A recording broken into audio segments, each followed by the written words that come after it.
ಅಪ್ಪಾ ಏನಾಯ್ತು? ಅಯ್ಯೋ ಇದು ಕೂಡ ಕ್ಯಾನ್ಸಲ್ ಮಾಡ್ಬಿಟ್ರಲ್ಲ ಮಾಮ್. ಸರಿ ಮುಂದೆ ಹೋಗಿ ನಾನು ನೋಡ್ತೀನಿ. 2 ನಿಮಿಷದಲ್ಲಿ ಕ್ಯಾಬ್ ಬರುತ್ತೆ ಅಂತ ಹೇಳ್ತಾ ಇದಾರೆ. ಕ್ಯಾಬ್ ಇನ್ನೂ ಬಂದೇ ಇಲ್ಲ ನೋಡಿ. ನಾನು ಹೋಗಿ ನೋಡ್ಕೊಂಡ್ ಬರ್ತೀನಿ.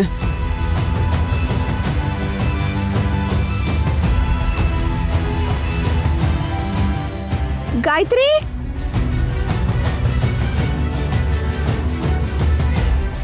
ಗಾಯತ್ರಿ, ಕಂದ,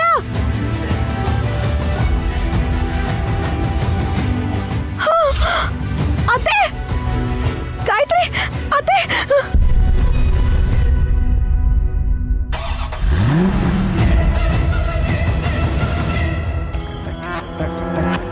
ತಿಲೋತ್ತಮ ಮಾಮ್ಗೆ ಕಾರ್ ಆಕ್ಸಿಡೆಂಟ್ ಆಗುತ್ತೆ ಅನ್ನೋ ಭಯಕ್ಕಿಂತ ಅದ್ ಯಾವ ಕಾರಲ್ಲಿ ಗಾಯತ್ರಿ ಇರ್ತಾಳೆ ಅನ್ನೋದೇ ತುಂಬಾ ದೊಡ್ಡ ಚಿಂತೆ ಆಗ್ಬಿಟ್ಟಿದೆ. ಯಜಮಾನ್ರೆ, ಯಜಮಾನ್ರೆ, ನೈನಿ ಯಾಕೋ ಗಾಬರಿಯಲ್ಲಿ ಬರ್ತಿದ್ದಾಳೆ. ಏನಾಯ್ತು? ಯಾಕೆ ಓಡ್ಕೊಂಡ್ ಬಂದೆ ನೈನಿ? ಏನಾಯ್ತು? ನೈನಮ್ಮ ಏನಾಯ್ತು? ನೈನಿ ಏನಾಯ್ತು? ಅದಕ್ಕೆ ಏನಾಯ್ತು? ಏನಾಯ್ತಕ್ಕ? ಕಾರ್ ಹತ್ತು ಬಿಡ್ತು. ಯಾರ ಮೇಲೆ ಹತ್ತದಕ್ಕ? ಅತ್ತೆ ಮೇಲೆ ಹೊಟ್ಟೋಯ್ತಾ? ಇದಾರ ಸತ್ತೋದ್ರ? ಅಯ್ಯೋ ಅದಲ್ಲ ಅಕ್ಕ, ಗಾಯತ್ರಿ ಪುಟ್ಟಿ ಕಾರ್ ಹತ್ತು ಬಿಡ್ತು.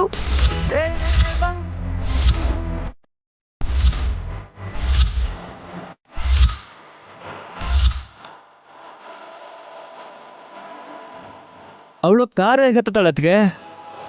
ಬಾಲ್ಕನಿಯಿಂದ ನಾನು ನೋಡ್ದೆ, ಗಾಯತ್ರಿ ಕಾರಲ್ಲ ಇದ್ದಾಳೆ. ಮಾಮ್ ಆಚೆ ಇದ್ದಾರೆ ನೈನಿ. ಹೌದು ಯಜಮಾನ್ರೆ. ಶೇ, ಆಕ್ಸಿಡೆಂಟ್ ಆಗುತ್ತೆ ಬ್ರೋ. ಅಯ್ಯೋ ದೇವ್ರೆ, ಆ ಕಾರ್ ಓಡಿಸ್ತಿರೋರು ಯಾರು? ಮೊದ್ಲು ಪಾಪನ್ ಕಾಪಾಡಮ್ಮ. ಅತ್ತೆನ್ ಕಾಪಾಡಲ್ವಾ? ಯಾರೋ ಒಬ್ಬರನ್ನ ಕಾಪಾಡಿದ್ರೆ ಒಬ್ರು ಸೇವ್ ಆಗ್ತಿರ್ತಾರೆ. ಬನ್ನಿ.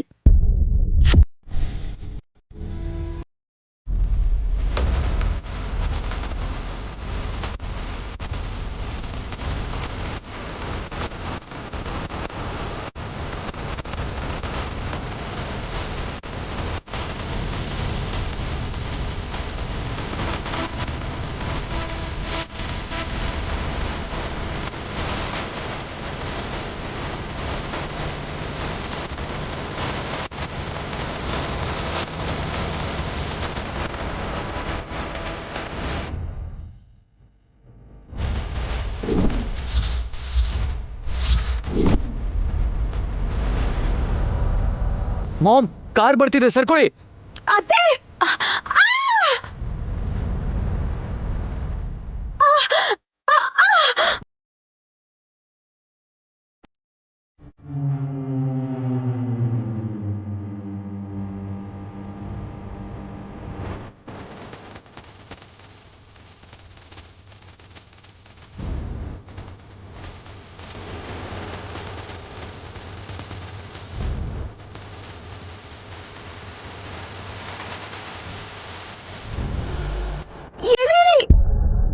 ಗಟ್ಟಿಗೆ ಹಿಡ್ಕೊಳ್ಳಿ.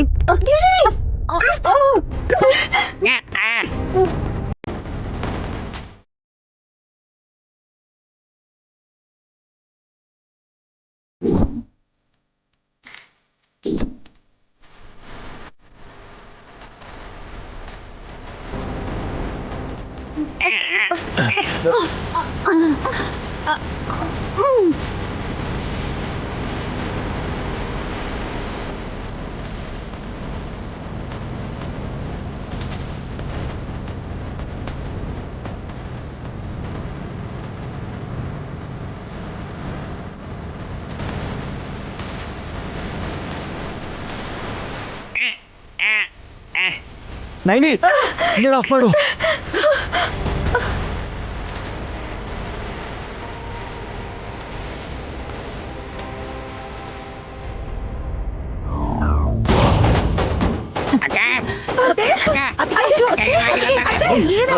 ಮಾಮ್,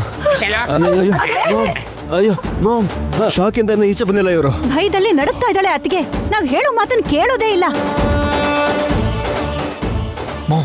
ಮಾಮ್, ಅತ್ತಿಗೆ ಎತ್ಕೋಬೇಕಷ್ಟೇ. ಹಿಡ್ಕೊಳ್ಳಿ. ಗೋವಿಂದ, ಗೋವಿಂದ. ನಿಧಾನ ಕಣೆ. ಹುಷಾರು ಮಾಮ್, ನಿಧಾನ ಮಾಮ್. Careful careful. ಹುಷಾರು ಮಾಮ್. ಮಾಮ್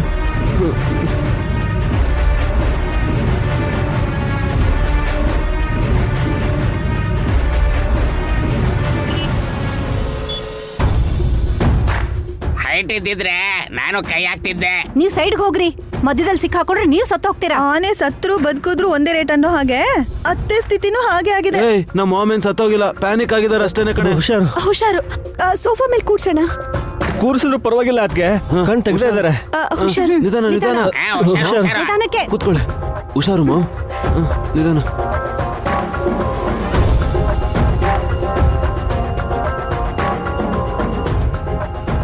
ವಿಶಾಲ್ ಅವ್ರೆ,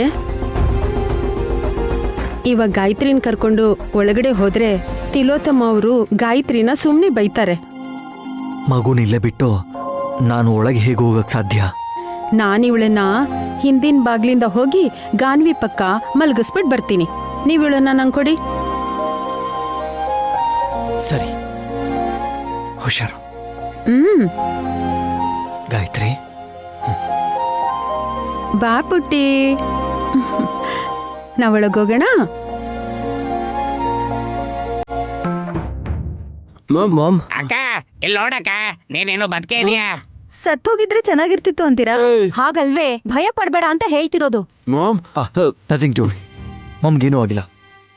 ನೀರು ಕುಡ್ಸಿ. ಕುಡೀರಿ ಮಾಮ್. ನಿಧಾನ ಕುಡ್ಸು.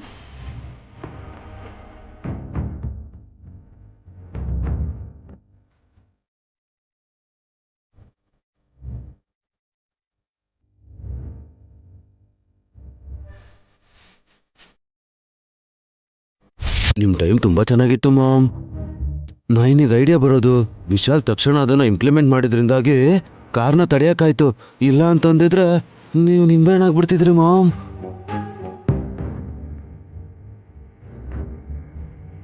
ನಾನು ಹೇಳಿದ್ ಕೇಳಿದ್ರಾ? ದೊಡ್ಡ ಸೊಸೆ ಅಂದ್ಮೇಲೆ ಒಂದ್ ಸ್ವಲ್ಪನೂ ರೆಸ್ಪೆಕ್ಟ್ ಇಲ್ವಾ? ಅಯ್ಯ, ಅತ್ತೆ ಇಲ್ದೇ ಇರೋ ಸೊಸೆ ಅಂದ್ರು ಅನಾಥರ ತರ ಫೀಲ್ ಆಗ್ತಿದ್ವಿ ಅಲ್ವಾ? ಸುಮ್ನಿರಕ್ಕ ನೀನು. ಅತ್ತೆ ಇನ್ನೂ ಸುಧಾರಿಸ್ಕೋತಿದ್ದಾರೆ. ಸುಧಾರಿಸ್ಕೊಳಕ್ಕೆ ಮೇಲಿಂದ ಬಿದ್ದಿಲ್ಲ ಸುಮ್ಮನ, ಜಾರ್ ಬಿದ್ರು ಅಷ್ಟೇ.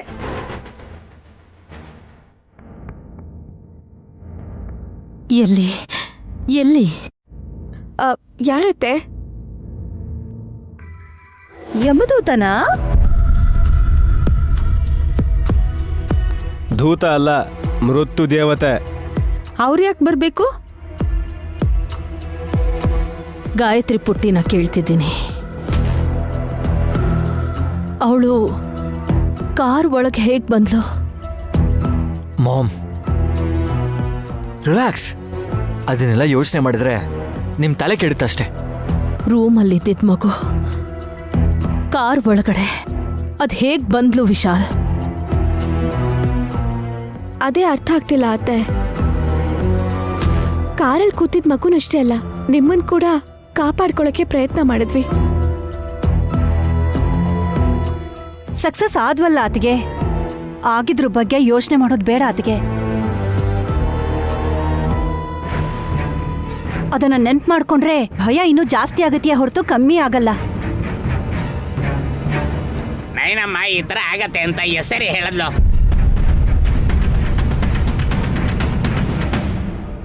ನಾನು ಹೇಳಿದ್ದನ್ನ ಸೀರಿಯಸ್ ಆಗಿ ತಗೊಳ್ದೆ ಹುಚ್ಚಿರ್ ಥರ ನಕ್ರು ತಾಯಿ ಮಗ ಇಬ್ರು.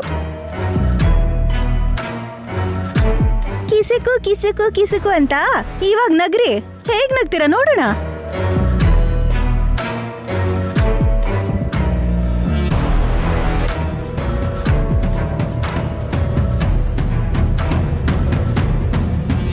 ಅದಕ್ಕೆ ಇನ್ಯಾವತ್ತೂ ಅವಮಾನ ಮಾಡಲ್ಲ. ಈ ಘಟನೆಯಿಂದ ರಿಯಲೈಸ್ ಆಗಿರುತ್ತೆ ಇವ್ರಿಗೆ. ಗಾಯತ್ರಿ ಪುಟ್ಟಿನ ನೋಡಬೇಕು ಅನ್ನಿಸ್ತಿದೆ ನನಗೆ. ಮಾಮ್, ಅವಳು ಸೇಫ್ ಆಗೇ ಇದ್ದಾಳೆ. ನೀವೇನು ಟೆನ್ಷನ್ ಮಾಡ್ಕೋಬೇಡಿ. ಅಪಾಯ ನಿಮ್ಗೆ ಇದ್ರು ಡ್ರೈವರ್ ಇಲ್ದಿರೋ ಕಾರಲ್ಲಿ ಗಾಯತ್ರಿ ಪುಟ್ಟಿ ಕೂತಿದ್ದಕ್ಕೆ ನನ್ನ ಪ್ರಾಣನೇ ಹೋದಂಗಾಯ್ತು ಅತ್ತೆ. ನಿಮ್ಮ ಮಕ್ಕಳಿಗೆ ನೀವೆಷ್ಟು ಮುಖ್ಯನೋ ನನಗೆ ನನ್ನ ಮಗು ಕೂಡ ಅಷ್ಟೇ ಮುಖ್ಯ ಅನಿಸ್ತೋತೆ.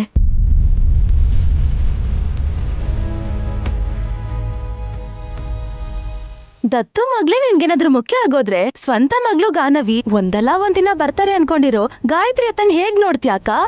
ಶತ್ರು ಆದ್ರೂ ಸರಿ, ಅಪಾಯ ಆದಾಗ ಅವ್ರನ್ನ ಕಾಪಾಡಕ್ ನೋಡೋ ನಾನು ನನ್ನ ಅಮ್ಮ ಅಂತ ಕರೆಯೋ ನನ್ನ ಮಗುನ ಕಾಪಾಡದೆ ಇರ್ತೀನ ನಾನು?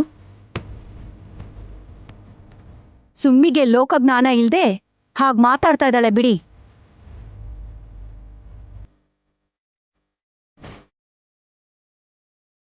ರೂಮಲ್ಲಿ ಇದ್ದವಳು ಆಚೆ ಹೇಗೆ ಬಂದ್ಲು ಗಾಯತ್ರಿ? ಮಾವ ಆ, ಗೊತ್ತಿಲ್ದಿರೋ ವಿಷಯನ ಬಿಟ್ಬಿಡ್ಬೇಕು. ಅದೆಲ್ಲ ವಿಶಾಲು ಬಂದಿದ್ದೇನೋ ಸರಿ, ಆದರೆ ಕಾರ್ ಒಳಗೆ ಹೇಗೆ ಹೋದ್ಲು ಅನ್ನೋದೇ ಪ್ರಶ್ನೆ.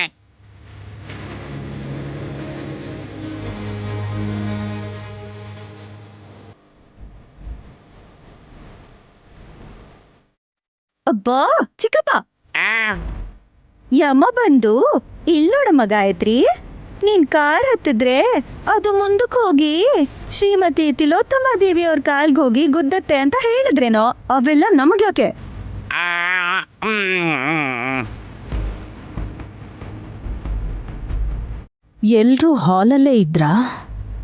ನಾನು ಆಚೆ ಹೋದಾಗ ಯಾರು ಎಲ್ಲಿಗೂ ಹೋಗಿಲ್ಲ. ನಾವೆಷ್ಟೇ ಹೇಳಿದ್ರು ಕೇಳ್ದೆ ನೀವು ಕ್ಯಾಬಲ್ಲಿ ಹೋಗ್ತೀನಿ ಅಂದಾಗ ಯಾಕೋ ಡೌಟ್ ಬಂತು. ಅಷ್ಟೊತ್ತಿಗೆ ಯಾರೋ ಕೂಗೋದು ಕೇಳಿಸ್ತು. ಇಷ್ಟೆಲ್ಲ 5 ನಿಮಿಷದಲ್ಲಿ ಆಗೋಯ್ತು ಅನ್ಕೋ ಅತ್ಗೆ. ಏನೋ ಮಾಯೆ ನಡೆದಿದೆ.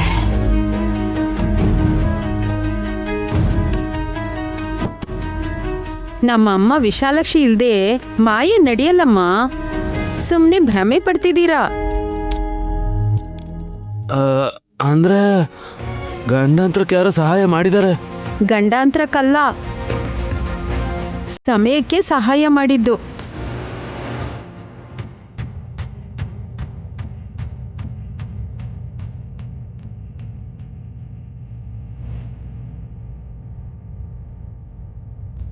ಯಾರಾಗಿರ್ಬೋದು ಡಮ್ಮಕ್ಕ? ಮನುಷ್ಯರು ಯಾರು ಅಲ್ಲ ನೈನಿ. ಮನುಷ್ಯರಲ್ವಾ?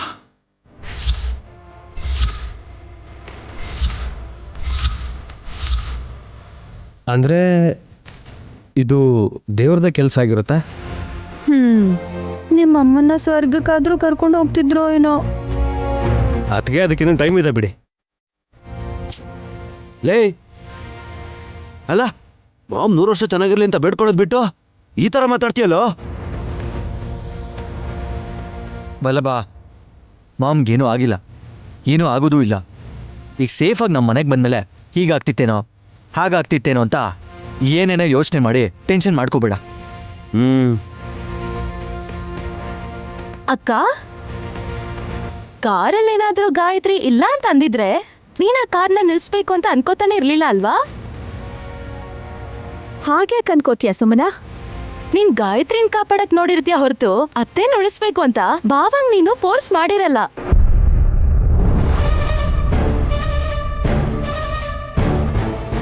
ಇಟ್ಬಿಡೆ, ಏನೋ ಒಂದು ಹೇಳ್ಬಿಟ್ಟು ಫಿಟ್ಟಿಂಗ್ ಇಟ್ಬಿಡು. ಅಕ್ಕ ತಂಗಿರ್ ಜಗಳದ ಮಧ್ಯದಲ್ಲಿ ನಾವು ಹೊಡೆದಾಡ್ಕೊಂಡ್ ಸಾಯ್ತೀವಿ. ಫಿಟ್ಟಿಂಗ್ ಇಡು. ನನ್ಗನ್ಸದನ್ನ ಹೇಳೋದ್ ತಪ್ಪ ಚಿಕ್ಕಿ? ಸುಮ್ಮನಮ್ಮ, ಅಪಾಯ ತಪ್ತು ಅಂತ ಖುಷಿ ಪಡ್ಬೇಕು. ಹೀಗಾಗ್ತಿತ್ತೇನು ಅಂತ ಮನ್ಸಿಗೆ ನಾಟೋ ಹಾಗೆ ಮಾತಾಡಬಾರ್ದಮ್ಮ. ಅಕ್ಕ, ನೀನು ಹೊರಡಕ್ಕ. ಮತ್ತೆ ಬ್ಯಾಂಕ್ ಕೆಲಸ? ಯಾವ ಕೆಲ್ಸನೂ ಇಟ್ಕೋಬೇಡಿ. ಈಗಷ್ಟೇ ಬದುಕುಳ್ದಿದ್ದಾರೆ. ಅರ್ಜೆಂಟಾಗಿ ದುಡ್ಡಿನ ಕಂತನ್ನ ನೋಡ್ಬೇಕು ಅನ್ನೋ ಆಸೆನ ಬಿಟ್ಬಿಡಿ. ನಾನು ನೋಡ್ಬೇಕಾಗಿರೋದು ದುಡ್ಡನ್ನಲ್ಲ ಕಣೋ. ಮತ್ತೆ ಹೇಳ್ತೀನಿ, ಹೋಗೋಣ ಬಾ.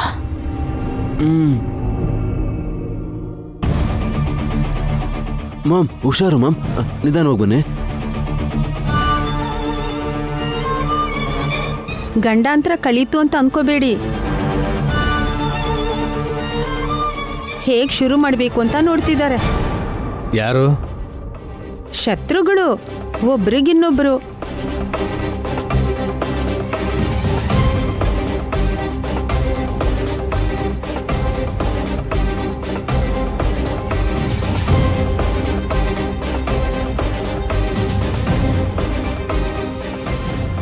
ಮಾಮ್ ಬನ್ನಿ. ಸ್ವಾಮಿ, ಅಖಂಡ ಸ್ವಾಮಿಗಳೇ, ಸ್ವಾಮಿ, ಅಖಂಡ ಸ್ವಾಮಿ. ಏನಾಯ್ತು ವಲ್ಲಭ? ನನಗೇನಾಗಿಲ್ಲ ಸ್ವಾಮಿ. ನಮ್ಮ ಮಾಮು ನರಕದ ಬಾಗ್ಲತ್ರ ಹೋಗಿ ತಟ್ಬಿಟ್ಟು ಬಂದಿದ್ದಾರೆ ಸ್ವಾಮಿ. ಗಂಡಾಂತರನ? ತಪ್ಪು ಹೋಯ್ತು ಸ್ವಾಮಿ. ಇಲ್ಲ ಅಂದ್ರೆ ನನ್ನ ಫೋಟೋ ನಾಳೆ ಪೇಪರಲ್ಲಿ ಬಂದಿರೋದು. ಅಂದ್ರೆ ಗಾಯತ್ರಿ ದೇವಿ ಬಂದಿದ್ದಾಳೆ ಅಂದಂಗಾಯ್ತು. ಅಯ್ಯೋ ಸ್ವಾಮಿ, ಮಾಮ್ನ ಸಾಯ್ಸಕ್ ನೋಡಿದ್ದು ದೊಡ್ಡಮ್ಮ ಅಲ್ಲ, ಕಾರ್ ಗುದ್ದಕ್ ಬಂದಿದ್ದು. ಮೇಲ್ ಹತ್ತಿದ್ರೆ ಅಪ್ಪಚ್ಚೆ ಆಗೋಗಿರೋರು. ತಿಲೋತ್ತಮನ ಸಾಯಿಸುವಂತಹ ಶಕ್ತಿ ಗಾಯತ್ರಿ ದೇವಿಗೆ ಮಾತ್ರ ಇರೋ ಅನ್ನೋ ವಿಷಯನ ಮರೆತು ನೀವು ಮಾತಾಡಬೇಡಿ. ಮಾಮ್, ಇವ್ರಿಗೆ ನಾನು ಹೇಳಕ್ಕಾಗಲ್ಲ, ನೀವೇ ಹೇಳ್ಕೊಳ್ಳಿ. ಸ್ವಾಮಿ, ಗಾಯತ್ರಿಕ ಬರಲೇ ಇಲ್ಲ. ಕಾರ್ ಆಕ್ಸಿಡೆಂಟ್ ಆಗತ್ತೆ, ಹುಷಾರು ಅಂತ ನಯನಿ ಮೊದಲೇ ಹೇಳಿದ್ಲು. ನಾವೇ ಅದನ್ನ ಸೀರಿಯಸ್ ಆಗಿ ತಗೊಳ್ಳಿಲ್ಲ. ಆದ್ರೂ ಸರಿ, ಸ್ವಲ್ಪ ಹುಷಾರಾಗಿರೋಣ ಅಂತ ನಮ್ ಕಾರ್ ತಗೊಳ್ದೆ ಕ್ಯಾಬಲ್ ಹೊರಡೋಣ ಅಂತ ಮನೆಯಿಂದ ಆಚೆ ಬಂದಿದ್ವಿ. ರಾಯ್ ಸ್ಪೀಡಾಗಿ ಕಾರು ನಮ್ಮ ಮಾಮ್ಗೆ ಗುದ್ದಕ್ ಬಂದ್ಬಿಡ್ತು. ಗಾಯತ್ರಿ ದೇವಿ ಕಾರು ಓಡಿಸ್ತಾ ಇದ್ಲ. ಅಯ್ಯ, ಮತ್ ಅದನ್ನೇ ಹೇಳ್ತಿದ್ರಲ್ಲ ಸ್ವಾಮಿ ನೀವು. ನೀ ಸುಮ್ನಿರುವಲ್ಲಭ. ಸ್ವಾಮಿ, ಗಾಯತ್ರಿ ಅಕ್ಕ ಅಲ್ಲ, ಗಾಯತ್ರಿ ಪುಟ್ಟಿ ಕಾರಲ್ಲಿದ್ಲು. ಅದು ಕೂಡ ಪ್ಯಾಸೆಂಜರ್ ಸೀಟಲ್ಲಿ. ಡ್ರೈವರ್ ಸೀಟಲ್ಲಿ ಯಾರೂ ಇರ್ಲಿಲ್ಲ. ಅರ್ಥ ಆಯ್ತು. ಆಟೋಮ್ಯಾಟಿಕ್ ಕಾರ್ ಆಗಿದ್ದಕ್ಕೆ ತನಗ್ ತಾನೇ ಬಂತು ಅಂತ ಹೇಳ್ತೀರಾ. ಆ ವಿಷಯ ಎಲ್ಲಾರ್ಗೂ ಗೊತ್ತಿರೋದೇ ಬಿಡಿ, ನೀವೇನ್ ಹೇಳೋದು? ತಲೆ ಕೆಟ್ಟವನೇ, ನಾನು ಮಾತಾಡ್ಬೇಕಾದ್ರೆ ಮಾತಾಡಿ ನನ್ನ ಶಾಪಕ್ಕೆ ಗುರಿ ಆಗ್ಬೇಡ.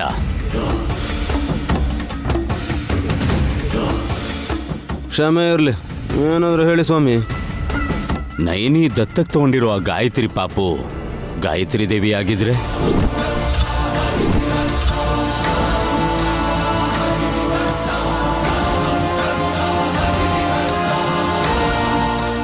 ಸ್ವಾಮಿ, ಏನ್ ನೀವು ಹೇಳ್ತಿರೋದು?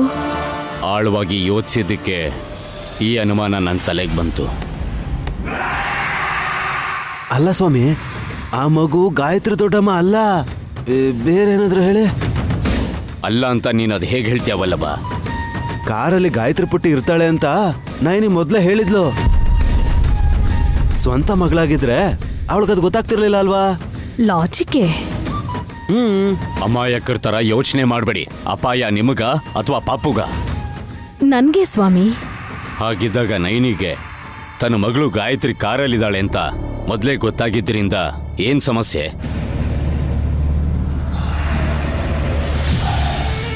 ಇದು ಕೂಡ ಕರೆಕ್ಟೇ. ಆ ಮಗು ನಮ್ ದೊಡ್ಡಮ್ಮ ಹೌದೋ ಅಲ್ವೋ ಅಂತ ಹೇಗ್ ತಿಳ್ಕೊಳ್ಳೋದು ಸ್ವಾಮಿ?